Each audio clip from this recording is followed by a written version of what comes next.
I never grew up really thinking I was going to join the military. I had grown up watching a lot of war movies with my dad, and I watched Band of Brothers with him, and I always just found it really inspiring. And I know he had wanted to serve, so I think that was another reason that kind of inspired me to do it, is because I also just kind of wanted to do it for him.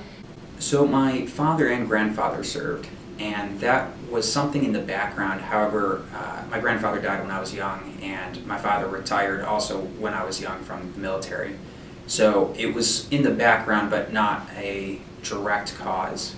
I think growing up when the War on Terror was in its most significant moments was more of the direct cause for me.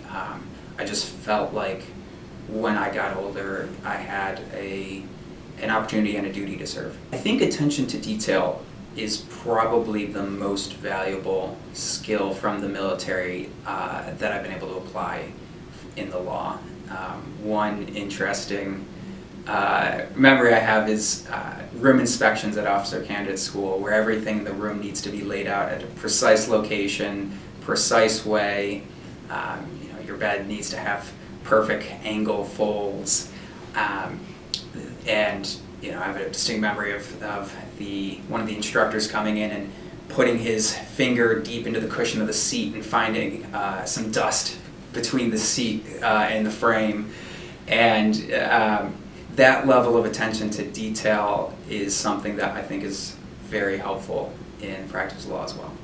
Even though artillery doesn't translate really in general into the legal fields, there's just a lot of things I learned from the military that have helped translate into the legal field, like just being able to plan my time and manage a lot of different tasks coming down, and also just working with people as a team.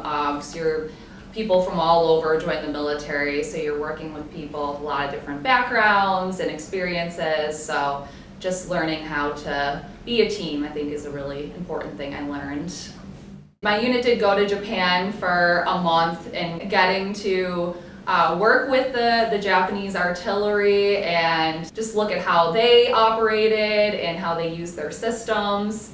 So it was a really good experience, and I really enjoyed it. I have been deployed once to Kuwait. I was there from 2021 to this past year. While I was there, I was working in the Theater Civil Military Operations Center. While I was deployed, I found the firm extremely supportive. They sent multiple very large care packages. They made sure to keep in contact with me, letting me know that there's people back here in the States that care about me and are, rooting for me.